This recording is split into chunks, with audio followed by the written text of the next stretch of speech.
इस एडवेंचर से भरी कहानी की शुरुआत होती है साउथ अफ्रीका से सोलोमन केन नाम के एक राजा को दिखाते हुए। सोलोमन की नजर अगर किसी भी राज्य पर चली गई तब वो अपनी सेना के साथ वहां जाकर हमला कर देता। सोलोमन का लक्ष्य था कि वो ज्यादा से ज्यादा राज्यों में अपनी हुकूमत कर सके। उसी तरीके से सोलोमन अपने खतरनाक सैनिकों के साथ एक महल में हमला करने के लिए आ गया होता है। सोलोमन के सारे सैनिक भी उसी की तरह बहुत ही ज्यादा बुरे थे। अंदर घुसते ही उन सभी ने महल के अंदर मौजूद सारे सैनिकों को जान से मार दिया था, जैसे कि ये उन सभी के लिए कोई बच्चों का खेल हो। अब लगातार सारे लोगों को खत्म करने के बाद सोलोमन के सिपाही एक ऐसी जगह पर पहुंच जाते हैं जहां पर बड़े बड़े बहुत सारे मिरर्स लगे हुए थे। उन सिपाहियों में से किसी को नहीं समझता कि आखिर ये सारी चीजें हैं क्या, लेकिन उन मिरर्स में घूर कर देखते ही उसके अंदर खतरनाक आत्माएं मौजूद होती हैं। इन आत्माओं ने तो अपने नुकीले हाथ बढ़ाकर सिपाहियों को अंदर खींचना स्टार्ट कर दिया था। देखते ही देखते वहां मौजूद सारे मिरर्स में से आत्माएं निकलकर सैनिकों को पकड़ने लगी थी। उन आत्माओं के अंदर इतनी ज्यादा डार्क एनर्जीज होती हैं कि वो सैनिकों को टच करते ही उनकी पूरी बॉडी जल जा रही थी। पर यहाँ सोलोमन किसी भी तरीके से उस जगह से बाहर निकल आया था। सोलोमन बढ़ चलता है राजा के कमरे की तरफ, क्योंकि सोलोमन को राजा को भी खत्म करके इस पूरी महल पर कब्जा करना था। सोलो जब कमरे के अंदर घुसता है तब उसने देखा कि राजा पहले से ही जमीन पर मरा पड़ा है, लेकिन आखिर राजा को किसने मारा, यही सवाल सोलोमन के मन में घूमता रहता है। तभी अचानक सोलोमन को राजगद्दी के पास एक काली आत्मा दिखाई दी। ये आत्मा एक बहुत ही खतरनाक डेविल की होती है जो बुरे से बुरे लोगों को सजा देती थी। जो राजा मरकर जमीन पर पड़ा हुआ था उसे भी इसी खतरनाक आत्मा ने मारा होता है, क्योंकि ये राजा सोलोमन की ही तरह बहुत ही ज्यादा निर्दयी था। और अब यहाँ बारी थी सोलोमन की, क्योंकि सोलोमन में भी अपने पूरे जीवन काल में कई सारे मासूम लोगों की जानें ली हैं। उस काली आत्मा यानी कि डेविल के हिसाब से सोलोमन का दिन भर चुके हैं और अब उसे मरकर हमेशा के लिए नर्क में जाना होगा। हालांकि सोलोमन को पता होता है कि उसने गलती की है, लेकिन वो इस तरीके से मरना नहीं चाहता था। काली आत्मा जैसे ही सोलोमन को पकड़ती तभी सोलोमन मौका देखकर उस महल की खिड़की से कूद जाता है। वो तो नदी के रास्ते से कहीं दूर चला गया था। वो काली आत्मा इस बार सोलोमन को मार नहीं पाई, लेकिन वो इतनी आसानी से सोलोमन का पीछा नहीं छोड़ेगी। अब हमें कुछ महीनों बाद इंग्लैंड के एक चर्च में सोलोमन दिखाया जाता है, जो अब पूरी तरीके से चेंज हो चुका था। सोलोमन ने अब तक जितने भी पैसे कमाए या फिर लूटे होते हैं उसने चर्च को दान दे दिया होता है और अब सोलोमन अच्छाई के रास्ते पर चलना चाहता था। सोलोमन को इस बात का एहसास हो चुका था कि उसने अपनी पूरी जिंदगी में बुरे ही काम किए हैं और इसीलिए वो खतरनाक डेविल उसकी आत्मा को लेने आया था। सोलोमन नहीं चाहता था कि वो अपनी बाकी की जिंदगी नर्क में गुजारे, इसीलिए उसने अच्छाई का रास्ता चुना। सोलोमन को किसी भी हालत में हेवन में जाना था और वो तो हो सकता था सिर्फ और सिर्फ अच्छे काम करके। सोलोमन तो अब हमेशा गरीब और मजबूर लोगों की मदद करता। अब एक दिन जिस चर्च में सोलोमन रहा करता था वहाँ के एक फादर आकर उससे कहते हैं कि मैंने अपने सपनों में एक विजन देखा, जिसके बाद मुझे लगता है कि तुम किसी खास काम के लिए जन्मे हो और तुम्हारी जगह यहाँ पर नहीं बल्कि अपनी जन्मभूमि में है। तुम आगे चलकर बहुत ही बड़े बड़े काम करोगे। इसीलिए फादर सोलोमन को एडवाइस देते हैं कि वो इस चर्च को छोड़कर अपने घर वापस लौट जाए। अब फादर जो सोलोमन से बड़े और बहुत ही ज्यादा एक्सपीरियंस थे, उनकी बातें मानकर सोलोमन निकल पड़ा था अपनी जन्मभूमि की तरफ। रास्ते में कई घंटों तक चलने के बाद सोलोमन को कुछ बदमाश मिल गए थे जो सोलोमन के सारे पैसे छीनकर उसे टॉर्चर कर रहे होते हैं। अब यहाँ सोलोमन चाहता तो उन तीनों को एक ही झटके में मारकर खत्म कर सकता था, लेकिन उसने शपथ ली थी कि वो अच्छाई के रास्ते पर चलेगा। सोलोमन उन तीनों बदमाशों को कुछ भी नहीं करता,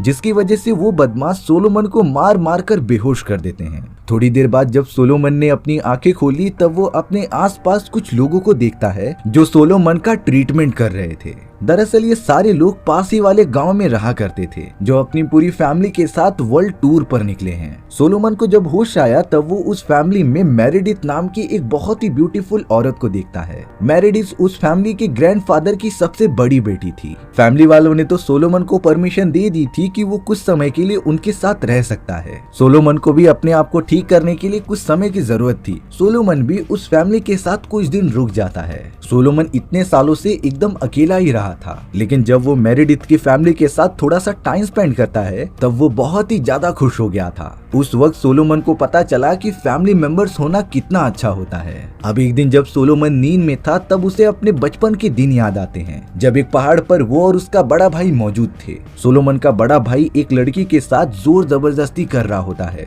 सोलोमन ने अपने बड़े भाई को मना किया, लेकिन इन्हीं सारी बातों में उन दोनों के बीच एक झगड़ा स्टार्ट हो जाता है। सोलोमन को बचपन में बिल्कुल भी अच्छा नहीं लगता था कि कोई कमजोर लोगों पर अपना हक जताए, लेकिन अब अचानक से सोलोमन ने अपने बड़े भाई को धक्का दे दिया था, जिससे कि बड़े भाई का पैर पत्थर पे लगता है और वो पहाड़ से नीचे गिर जाता है। सोलोमन ने जाने अनजाने में अपने बड़े भाई को मार दिया था। इसका दुख उसे आज तक है। वो तो अचानक से अपने विजन से उठकर मेरेडिथ के फादर के पास चला जाता है। सोलोमन ने मेरेडिथ के फादर को सारी सच्चाई बता दी थी कि कैसे वो कुछ समय पहले एक बहुत ही बुरा राजा था जिसने अपने सिपाहियों के साथ मिलकर बहुत सारे बुरे काम किए थे, लेकिन अब सोलोमन अपनी सारी गलतियों को सुधारना चाहता है। इसीलिए उसने डिसाइड किया कि वो अच्छाई के रास्ते पर चलेगा और लोगों की मदद करेगा। सोलोमन को लगता था कि इन सारी चीजों से वो एक अच्छा इंसान जरूर बन पाएगा। मेरेडिथ के फादर सोलोमन से हंसते हुए कहते हैं कि तुम एक अच्छे इंसान जरूर बनोगे, सिर्फ तुम्हें अच्छाई के रास्ते पर चलना है।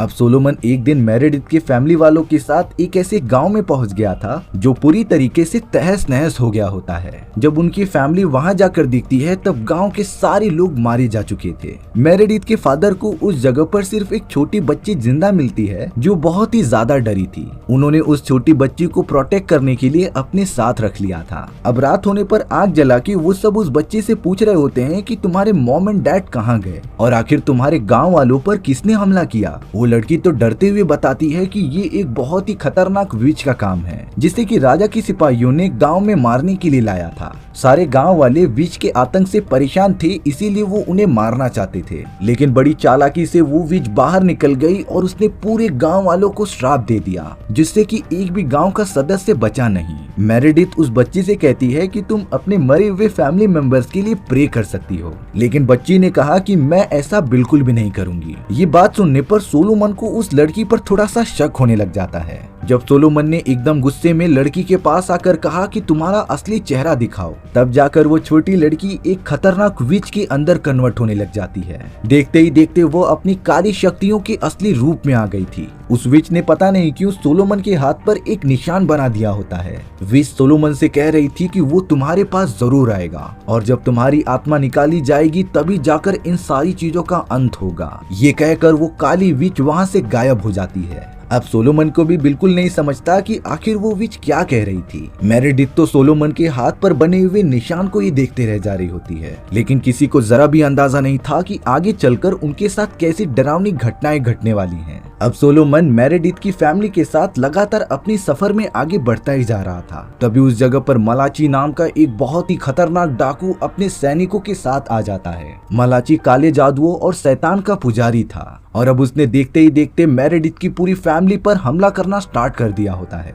सोलोमन को जब ये बात पता चली तब वो भागा भागा मलाची के पास आ गया था। मलाची ने मेरेडिथ के बहुत सारे फैमिली मेंबर्स को मारकर अब उनके भाइयों को पकड़ लिया होता है। सोलोमन कह रहा था कि तुम प्लीज उन बेगुनाह लोगों को छोड़ दो, इसके बदले तुम मुझे ले जा सकते हो, लेकिन यहाँ मलाची के अंदर जरा भी भावनाएं मौजूद नहीं थी। उसने तो बिना कुछ सोचे समझे मेरेडिथ के भाइयों के गले पर चाकू मार के उन्हें जान से मार दिया था। सोलोमन तो अब बहुत ही ज्यादा गुस्सा होकर आसमान की तरफ देखते हुए प्रे करने लग जाता है और अब इतना ज्यादा अत्याचार देखकर सोलोमन ने अपनी प्रतिज्ञा तोड़ दी थी। सोलोमन ने बड़े गुस्से में तलवार उठाई और मलाची के सारे सैनिकों पर हमला करने लगा। इतने सालों बाद तलवार उठाने पर भी सोलोमन की ताकतें कम नहीं हुई होती। उसकी तलवारबाजी की टेक्निक तो और भी निखर कर आते रहती है। सोलोमन ने देखते ही देखते आधे से ज्यादा सैनिकों को खत्म कर दिया था, पर मलाची अपने बाकी साथियों के साथ मेरेडिथ को किडनैप करके वहां से भाग जाता है। वहां मौजूद सारे सैनिकों को मारने के बाद सोलोमन मेरेडिथ के फादर की तरफ चले गए थे, जो आखिरी सांसें गिन रहे होते हैं। मेरेडिथ के फादर ने सोलोमन से मरते हुए कहा कि मेरी बच्ची को प्लीज बचा लो, जिसके बाद ही वो अपनी जान छोड़ देते हैं। अब सोलोमन निकल पड़ा था अपने लंबे सफर पर मेरेडिथ को बचाने के लिए।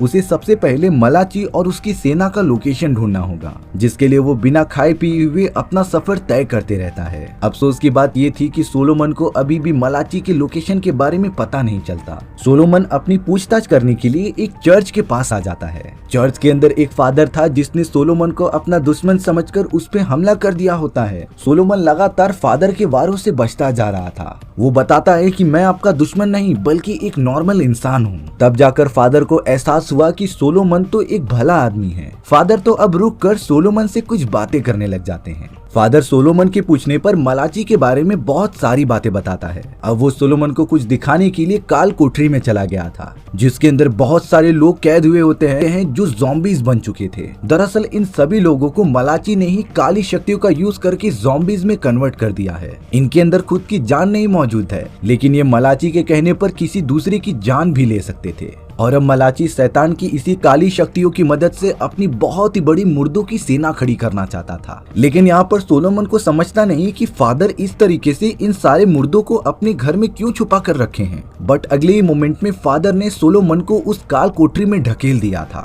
लकीली सोलोमन के पास अपनी तलवार मौजूद थी, जिससे कि वो आसपास के सारे ज़ॉम्बीज को मारता जा रहा था। कैसे भी करके वो थोड़ी देर बाद काल कोठरी से बाहर निकलता है, लेकिन थोड़ी देर में ही सोलोमन के सामने वही लुटेरे आ गए थे जो कुछ समय उसे परेशान कर रहे होते हैं। दरअसल ये सब भी अब मलाची के लिए काम करते हैं। वो बदमाश लोग सोच रहे थे कि सोलोमन को तो लड़ाई करना बिल्कुल भी नहीं आता, इसीलिए हम इसे टॉर्चर फिर से करते हैं। लेकिन सोलोमन ने अपनी शांत रहने की प्रतिज्ञा को तोड़ दिया था। इसीलिए जब वो बदमाश लोग सोलोमन पर हमला करते हैं, तब सोलोमन अपनी असली पावर्स दिखाकर उन्हें मार रहा था। उन सभी की आंखें खुली की खुली रह जाती हैं। और अब सोलोमन उन गुंडों के लीडर से पूछता है कि मलाची मेरेडिथ को कहाँ पर लेकर गया है। मेरेडिथ ने बताया कि दुख की बात यह है कि मलाची के लोगों ने मेरेडिथ को जान से मार दिया है। ये बात सुनने पर सोलोमन पूरी तरीके से टूट गया था। उसने तो गुस्से में लीडर को उसी कारखाने में फेंक दिया होता है जहाँ पर बहुत सारे खतरनाक ज़ॉम्बीज मौजूद थे। अब यहाँ सोलोमन को कुछ समझता नहीं कि वो क्या करे। वो तो एक पास ही वाले बार में आकर लगातार ड्रिंक्स पीने लग जाता है। तभी थॉमस और उसके दोस्तों ने सोलोमन को पहचान लिया था। थॉमस और वो सारे लोग सोलोमन के पास जाकर कहते हैं कि कुछ समय पहले हम आपकी सेना में शामिल हुए थे और हमने आपके साथ मिलकर कई सारे जंग जीते हैं। थॉमस सोलोमन से कहता है कि हमें मलाची के खिलाफ एक साथ मिलकर जंग छेड़नी चाहिए, जिससे कि हम उसे पूरी तरीके से खत्म कर दें। लेकिन यहाँ सोलोमन को लग रहा था कि मेरेडिथ तो अब मर चुकी है, तो भला वो ये सारी चीजें क्यों करे। उसने तो मेरेडिथ के फादर से जो वादा किया था वो भी पूरा नहीं कर पाया। इसीलिए अब सोलोमन अपने उन सिपाहियों से वापस चले जाने के लिए कहता है, क्योंकि वो अब कुछ नहीं करने वाला। अब पास ही वाले गांव में मलाची के बहुत सारे सैनिक आकर गांव के लोगों को परेशान करने लगे थे। उन्होंने तो एक एक करके लोगों को सूली पर चढ़ाना स्टार्ट कर दिया था। उन लोगों में सोलोमन भी शामिल होता है। लेकिन यहाँ सोलोमन अपने आप को बचाने की जरा भी कोशिश नहीं करता, क्योंकि मेरेडिथ के मरने के बाद वो नहीं चाहता था कि वो जिंदा रहे। वो तो खुद अपनी जान लेने के पीछे पड़ा था। मलाची के लोगों ने तो पूरे गाँव को आग लगा दी होती है, पर वहाँ से थोड़ी दूर पर ही एक जेल के अंदर बहुत सारे लोगों को बंदी बनाकर लेकर जाया जाता है। ताज्जुब की बात ये होती है कि उस जेल के अंदर मेरेडिथ भी मौजूद थी, जो सोलोमन को क्रॉस पर बंधा हुआ देखकर उसे आवाज देने लग जाती है। सोलोमन ने भी मेरेडिथ को देख लिया था और अब उसे पता चल जाता है कि मेरेडिथ अभी भी जिंदा है। सोलोमन किसी भी तरीके से मेरेडिथ की जान बचाकर अपनी प्रतिज्ञा को पूरी करना चाहता था, इसीलिए अब वो अपने आप को छुड़ाकर क्रॉस से नीचे गिर जाता है। लेकिन इन सारी चीजों की वजह से सोलोमन बहुत ही ज्यादा वीक हो चुका था। वो तो अपने आप को प्रोटेक्ट करने के लिए लड़ भी नहीं पा रहा होता। मलाची के सिपाहियों ने तो सोलोमन के इस तरीके की गुस्ताखी के लिए उसका सर अलग करने का डिसाइड किया। लेकिन जैसे ही सोलोमन को मारने जाते, तभी वहाँ थॉमस और उसके सारे दोस्त आ चुके होते हैं, जो सोलोमन को बचाकर एक दूसरी जगह पर लेकर आ गए होते हैं। कई घंटों तक सोलोमन आराम ही करता रहा। उठने के बाद सोलोमन धीरे धीरे खुद को रिकवर करने लग जाता है। सोलोमन को इतना तो पता चल गया था कि मेरेडिथ अभी भी जिंदा है, इसीलिए उसने थॉमस और अपने सारे सैनिकों के साथ मिलकर मलाची और उसकी पूरी सेना को खत्म करने का प्लान बनाया। सोलोमन को उनकी सिपाहियों से पता चलता है कि मलाची एक बहुत ही बड़े राजा के महल में रह रहा है। ये महल और किसी का नहीं बल्कि सोलोमन के फादर का था। सोलोमन को ये तक नहीं पता होता कि उसके फादर जिंदा भी है कि मर गए, लेकिन फिर भी वो किसी भी तरीके से मलाची को मारकर मेरेडिथ को बचाना चाहता था। और अब बनाए गए प्लान के मुताबिक सोलोमन अपनी पूरी सेना के साथ महल के दूसरे दरवाजे से अंदर घुस जाता है। सबसे पहले सोलोमन की सेना का सामना उस खतरनाक विच से हुआ था, जो छोटी बच्ची का भेष धारण करके उनके पास आई थी। सोलोमन ने तो गुस्से में आकर अपनी तलवार को सीधा विच के छाती में मार दिया था, जिससे कि वो विच तुरंत ही मर जाती है। मलाची के सारे सैनिक वहां पर आ गए थे मुकाबला करने के लिए। सोलोमन के भी साथी पीछे नहीं हटते, वो उनका मुंह तोड़ जवाब देते जा रहे थे। देखते ही देखते चारों तरफ लोग एक दूसरे को काट कूट रहे थे। लेकिन सोलोमन ने अपने साथियों को काफी अच्छी टेक्निक बताई होती है जिसे फॉलो करके वो अपने दुश्मनों को अच्छे से टक्कर दे रहे होते हैं। लेकिन थोड़ी देर बाद उस जगह पर एंट्री होती है मलाची की, जो बहुत ही ज्यादा खौफनाक और ताकतवर था। मलाची के सामने सोलोमन का जो भी साथी आ रहा था वो उसे तुरंत ही मारकर खत्म कर दे रहा होता है। मलाची इतना ज्यादा पागल हो गया था कि सामने उसके भी लोग आ रहे थे तब वो उसे भी खत्म कर दे रहा था। सोलोमन तो अपने बाकी बचे हुए साथियों को जल्द से जल्द महल के अंदर जाने के लिए कहता है, जिससे कि वो सब कैद हुए लोगों को छुड़ा सकें। अब सोलोमन अकेले ही मलाची से फाइट करने के लिए उसके सामने आ चुका था। दोनों के बीच तलवारबाजी की एक बहुत ही बड़ी घमासान लड़ाई होती है। भले ही सोलोमन के पास काफी अच्छी टेक्निक्स थी, लेकिन मलाची के पास बहुत ही ज्यादा पावर्स थी, जिससे कि वो एक नॉर्मल वार को भी 10 गुना जोर से मार रहा होता है। एक समय पर सोलोमन को पता चल गया था कि वो मलाची को हरा नहीं पाएगा, इसीलिए वो मलाची को डिस्ट्रैक्ट करके महल के एक खुफिया दरवाजे के अंदर घुस जाता है।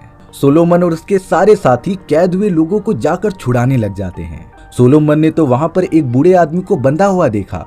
जब वो पास में जाता है तब ये पता चला कि वो बूढ़ा आदमी और कोई नहीं बल्कि सोलोमन के फादर हैं। सोलोमन तो पूरी कोशिश कर रहा था अपने फादर को आजाद करने के लिए, लेकिन उन जंजीरों पर काला जादू किया गया होता है, जो इतनी आसानी से तो नहीं खत्म होने वाला था। सोलोमन अपने फादर से सारी चीजों के लिए माफी मांगता है, खास करके अपने बड़े भाई की अनजाने में जान लेने के लिए।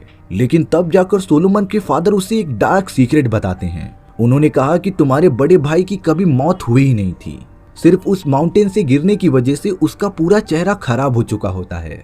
मैंने दुनिया भर के बड़े से बड़े डॉक्टर्स को बुलाकर उसका इलाज करना चाहा, लेकिन कोई भी उसके चेहरे को ठीक नहीं कर पाता। तब जाकर एक आदमी जो शैतान के लिए काम करता था, उसने तुम्हारे बड़े भाई को ठीक करने का प्रॉमिस किया, लेकिन इसके बदले उसे बहुत सारी चीज चाहिए थी। मैंने तो अपने बड़े बेटे को ठीक करने के लिए वो सारी चीजें मान भी ली थी, लेकिन तब से ही तुम्हारा भाई बुराई के रास्ते पर चला गया था।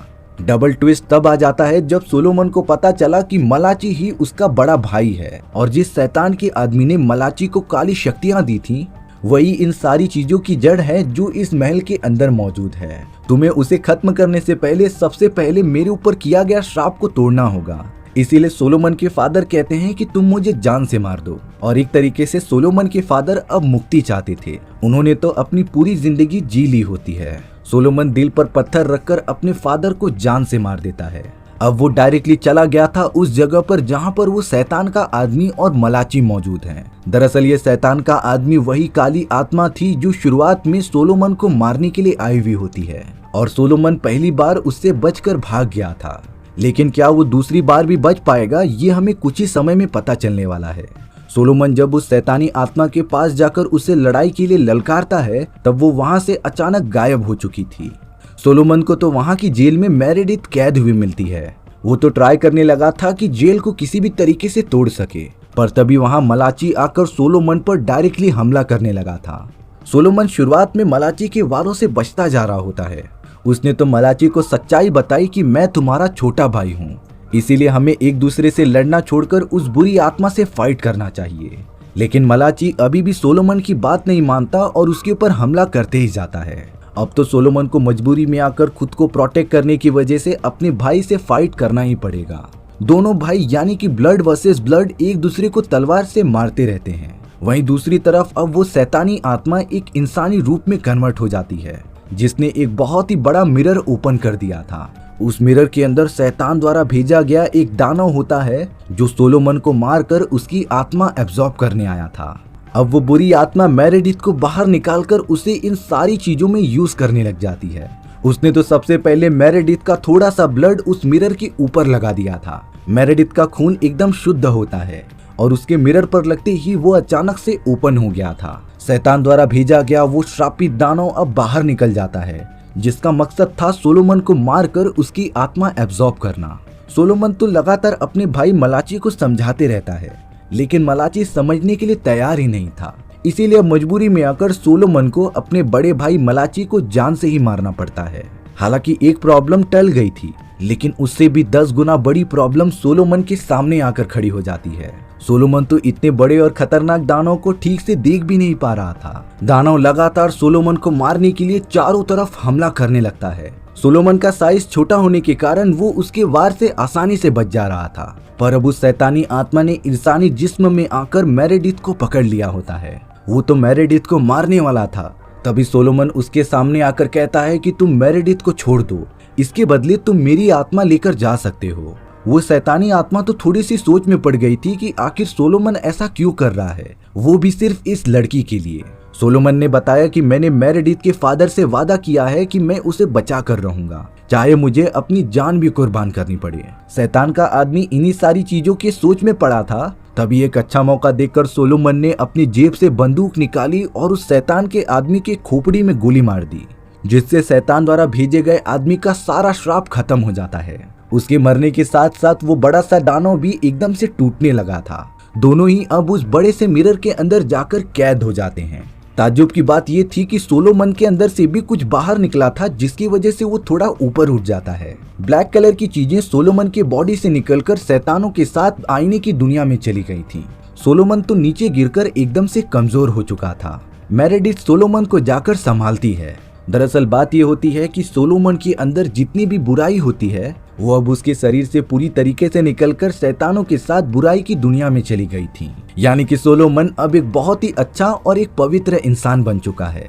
सोलोमन तो तुरंत ही उस जगह पर बेहोश हो गया था। थोड़ी देर बाद सोलोमन अपने फादर और अपने बड़े भाई की डेड बॉडीज को दफना देता है और प्रे करके वहां से निकल जाता है। सोलोमन ने तो मेरेडिथ को भी उसके फैमिली के पास छोड़ दिया था। सोलोमन ने तो यहाँ पर एक प्रतिज्ञा भी की थी कि दुनिया भर में जितनी भी काली शक्तियां और शैतानी पावर्स मौजूद हैं वो उनसे लड़कर पूरी तरीके से खत्म कर देगा। और इसी तरीके से हमारी ये एडवेंचरस भरी कहानी यहीं पर खत्म हो जाती है। सो व्यूअर्स, आपको ये स्टोरी कैसी लगी कमेंट सेक्शन में बताना भूलना मत। और अगर आपको मेरा एक्सप्लेनेशन 1% भी अच्छा लगा होगा ना तो वीडियो को लाइक एंड चैनल को सब्सक्राइब जरूर कर देना। मिलते हैं इसी तरीके की मजेदार और साइंस फिक्शन मूवीज में, तब तक के लिए बाय बाय।